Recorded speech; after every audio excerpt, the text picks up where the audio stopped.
नमस्कार सभी को स्वागत है मेरे YouTube चैनल पीयूष मिश्रा 13 पर।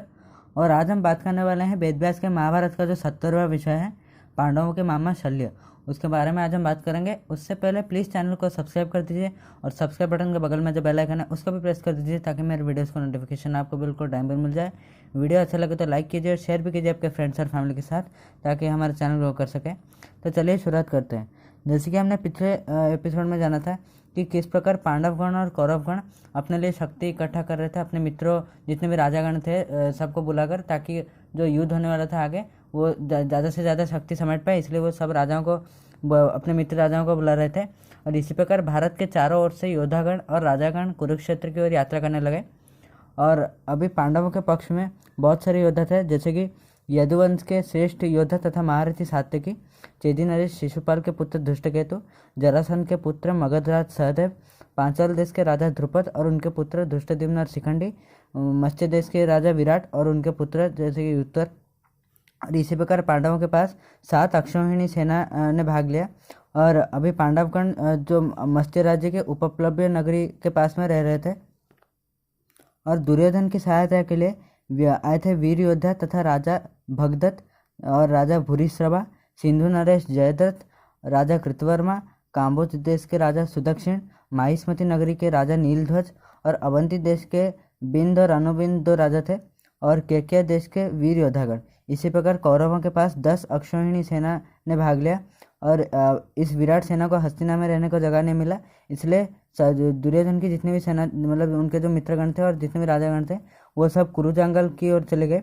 या और आज के मॉडर्न डे की बात करें, आज के समय की बात करें तो अभी जो हरियाणा है, कुरु जंगल उस समय पे मतलब हरियाणा में स्थित था। जो कुरु जंगल का जो एरिया है वो आज हरियाणा के रूप में जाना जाता है। हरियाणा का मैक्सिमम पार्ट उस समय में कुरु जंगल था। और मैंने अभी एक टर्म आपको बताया, वो है कि अक्षौहिणी सेना। अक्षौहिणी सेना का अर्थ क्या है? अक्षौहिणी सेना एक मतलब कह सकते हैं युद्ध का एक पैटर्न है या एक ये युद्ध का एक फॉर्मेशन है जिसमें कि 21,870 रथ होते हैं, 21,870 हाथी, 65,610 घोड़े और 1,09,350 पैदल सिपाही होते हैं। इसी को अक्षौहिणी सेना कहते हैं। मतलब अक्षौहिणी सेना में ये सब होते हैं। और कौरवों को 10 अक्षौहिणी सेना मिलने के पश्चात उनकी जो 11वीं अक्षौहिणी सेना मिली वो बहुत एक विचित्र रूप से मिला था, क्योंकि पांडव के जो मामा थे मदन नरेश शल्य, वो दुर्योधन के एक चाल में फंस गए। और जैसे कि हमें पता है कि शल्य नकुल और सहदेव के मामा थे, क्योंकि उनकी जो नकुल और सहदेव के जो माताश्री थी माद्री, उनके भाई थे शल्य। और इसी प्रकार 5 पांडवों के मामा थे शल्य। और पांडवों ने निश्चित रूप से सोचा था कि इस समय में तो उनके मामा शल्य निस्संदेह रूप से उनकी सहायता करेंगे और उनका पक्ष लेंगे। शल्य को जब दूतों से खबर मिली कि पांडवगण उपप्लव्य नगरी में हैं, तो वो तुरंत ही अपनी अक्षौहिणी सेना के साथ जाने के लिए निकल पड़े। ऐसा माना जाता है कि उनकी सेना इतनी बड़ी थी कि उस सेना को विश्राम करने के लिए 10 किलोमीटर की जगह चाहिए थी। पूरे 10 किलोमीटर को घेर कर रखती थी उनकी सेना। और पांडवों को पता चलने से पहले दुर्योधन के गुप्तचरों ने शल्य के उपप्लव्य यात्रा के बारे में दुर्योधन को जाकर बता दिया। और अभी दुर्योधन सोचने लगा कि किस प्रकार शल्य को अपने पक्ष में करे, क्योंकि शल्य एक बेहतरीन योद्धा थे। और क्योंकि शल्य एक बेहतरीन योद्धा थे तो अभी दुर्योधन उसके बारे में बहुत योजना बनाने लगे। और उन्होंने तुरंत ही आदेश दिया कि जिस रास्ते से शल्य आ रहे हैं उनके उपयुक्त स्वागत के लिए वहाँ पर मतलब भिन्न तरह का प्रबंध किया जाए। अब शल्य के लिए बहुत सुंदर विश्रामशाला बनाएगी और वहाँ पर बहुत ही सुंदर रूप से उनके जितने भी कक्ष थे वो सजाए गए और बहुत ही स्वादिष्ट भोजन भी उनको परोसा गया। तो शल्य को ये आतिथ्य बहुत ही अच्छा लगा और ये बहुत ही बेहतरीन आयोजन देखकर शल्य को लगा कि ये सब प्रबंध अवश्य युधिष्ठिर ने किया है। एक दिन शल्य के सेवा में नियुक्त एक कर्मचारी को बुलाकर शल्य ने कहा कि कुंतीपुत्र के आतिथ्य से मैं बहुत खुश हूँ और इसलिए मैं अभी चाहता हूँ कि जितने भी कर्मचारी यहाँ पर काम कर रहे हैं उनको पुरस्कार मैं देना चाहता हूँ। और ये बात जब दुर्योधन को पता चली तो उन्होंने तुरंत ही जाकर शल्य से कहा कि हमारा आतिथ्य ग्रहण करने के लिए हम स्वयं को धन्य मानते हैं और हम धन्य मानते हैं कि हमने आपकी सेवा की, यानी आपकी सेवा करने का हमें मौका मिला, इसलिए हम धन्य हैं। शल्य पूरी तरह से आश्चर्यचकित हो गए, क्योंकि उनको लगा नहीं था कि दुर्योधन ने इतना सुंदर आयोजन किया होगा। सच तो ये था कि वह कौरवों के शत्रु थे, पर वास्तव में इस आयोजन से वह बिल्कुल पूरी तरह से मोहित हो गए थे और जो योग्य है उसको पुरस्कार देना तो उनका कर्तव्य था। तो उन्होंने दुर्योधन का तुरंत ही गले लगाया और कहा कि जो मांगना है वो मांगे। तो दुर्योधन ने तुरंत ही मांग लिया कि अपने शल्य मामा कृपा करके आप अपनी सेना के साथ कौरवों के साथ मिल जाइए और आप जो जितने भी प्रधान सेनापति हैं उनमें से एक प्रमुख सेनापति बनकर आप रहिएगा। तो शल्य बहुत चिंतित हो गए, पर उनने मतलब खुद को थोड़ा वश में रखते हुए कहा, खुद को थोड़ा कंट्रोल करते हुए कहा कि मैं तुम्हारा इच्छा अवश्य पूरा करूंगा, पर वनवास और अज्ञातवास के कारण मैंने पांडवों को बहुत दिनों से देखा नहीं है, इसलिए मैं उन्हें अवश्य देखने जाऊंगा। और तुम चिंता मत करो दुर्योधन, चाहे पांडवों के ये हित में हो या ना हो, फिर भी मैं तुम्हारे पक्ष में युद्ध करूंगा, क्योंकि तुमने ये बेहतरीन आयोजन किया था। इसी प्रकार पांडवों के मामा होकर भी शल्य दुर्योधन के जाल में फंस गए। शास्त्र में भी इसके बारे में परामर्श दिया गया है कि कभी भी बिना जाने किसी का आतिथ्य ग्रहण नहीं करना चाहिए, पर शल्य ने बिना सोचे समझे आतिथ्य ग्रहण कर लिया। उनको पता था कि पांडवों के पास तो राज्य नहीं है, तो वो इतना बेहतरीन आयोजन कैसे कर सकते हैं, पर ऐसा आयोजन ऐसा आयोजन तो केवल एक ऐश्वर्यशाली राजा ही कर सकता है।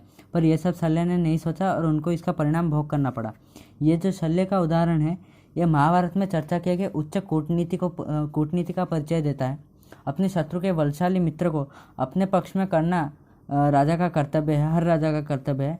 अगर बुद्धि के साथ काम करोगे तो शत्रु के भी जितना भी सबसे जो निकटतम बंधु होगा उसको भी अपने पक्ष में किया जा सकता है। दुर्योधन ने इस सफल कूटनीति का प्रयोग किया। अब दुर्योधन ने उनको जाने के लिए अनुमति देते हुए कहा कि पांडवों का हालचाल जानना आपके पक्ष में अत्यंत आवश्यक है, आप जाइए और शीघ्र ही लौट आइएगा। शल्य ने भी कहा कि वो सटीक समय पर लौट आएंगे। उपप्लव्य नगरी में पांडवों को इतने दिनों बाद देखकर शल्य बहुत ज़्यादा खुश हुए। शल्य पांडवों के रिश्तेदार होने के साथ साथ भारत के प्रसिद्ध वीरों में से थे और वो बहुत ही वीर योद्धा थे। पांडवगण भी उनकी सहायता के लिए प्रतीक्षा कर रहे थे। शल्य ने अपने जो 5 भांजे थे उनसे मिलकर उनको गले लगाया और उनके हालचाल के बारे में पूछा। युधिष्ठिर ने द्यूत क्रीड़ा से लेकर उनके वनवास और अज्ञातवास के दुख के बारे में बताया। शल्य ने युधिष्ठिर के धैर्य को प्रशंसा करते हुए कहा कि तुम तो धर्मात्मा हो और तुम्हारा विजय सुनिश्चित है, तुम अपने शत्रुओं के ऊपर विजय प्राप्त करके राज्यभोग करोगे। उसके बाद शल्य ने उस समय जो घटना हुई, मतलब आते समय जो घटना हुई उसके बारे में बहुत दुखी मन से बताया पांडवों को, और दुर्योधन को उन्होंने जो वचन दिया उसके बारे में भी बताया।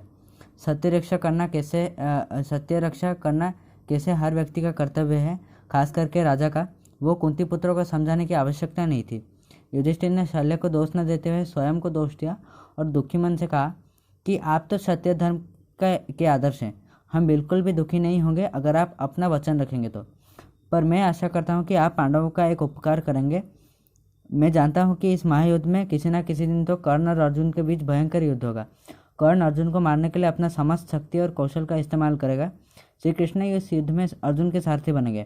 आप वासुदेव के समान योद्धा हैं, इसलिए कर्ण आपको अवश्य अपने सारथी के रूप में नियुक्त करेगा। युद्ध भूमि में अर्जुन की रक्षा करने के लिए आप निश्चित रूप से हमारी सहायता कीजिएगा। शल्य ने भी कहा कि युधिष्ठिर, इस युद्ध में तुम्हारे पक्ष में युद्ध नहीं कर पा रहा हूँ इसलिए दुखी हूँ, पर कर्ण और अर्जुन के युद्ध के समय में कर्ण को निरुत्साहित यानी डिस्करेज करने की पूरी तरह से प्रयत्न करूँगा। मैं उसके बल और वीरता को नष्ट करने के लिए उसके खिलाफ मैं कटु वाक्य का व्यवहार करूँगा। द्यूत क्रीड़ा में सूतपुत्र कर्ण ने द्रौपदी के खिलाफ जो कठोर वचन का प्रयोग किया था उसका प्रतिशोध लेना आवश्यक है, इसलिए तुम भय ना करो, तुम्हारा अनुरोध मैं अवश्य रखूँगा। अपने और द्रौपदी के प्रति किया गया अपमान के बारे में सोचकर तुम युद्ध भूमि में अपना पराक्रम दिखाओ। अभी तुम्हारे खुशी के दिन आ रहे हैं, तुम्हारे साथ जो बुरा होना था वो हो चुका है। तो आशा करता हूँ आपको ये वीडियो अच्छा लगा होगा। ये था 70वां विषय। तो मिलते हैं नेक्स्ट एपिसोड में, और आज के लिए बस इतना ही। और जाने से पहले प्लीज़ चैनल को सब्सक्राइब कर दीजिए और सब्सक्राइब बटन के बगल में जो बेल आइकन है उसको भी प्रेस कर दीजिए ताकि मेरे वीडियोज़ को नोटिफिकेशन आपको बिल्कुल टाइम पर मिल जाए। वीडियो अच्छा लगे तो प्लीज़ लाइक कीजिएगा और कमेंट भी कीजिएगा कि आपको वीडियो कैसा लगा और क्या मुझे अच्छा और करना चाहिए और क्या आपको अच्छा नहीं लगा वीडियो के बारे में। और प्लीज़ वीडियो को शेयर कीजिए आपके फ्रेंड्स और फैमिली के साथ। तो मिलते हैं नेक्स्ट वीडियो में। नमस्कार।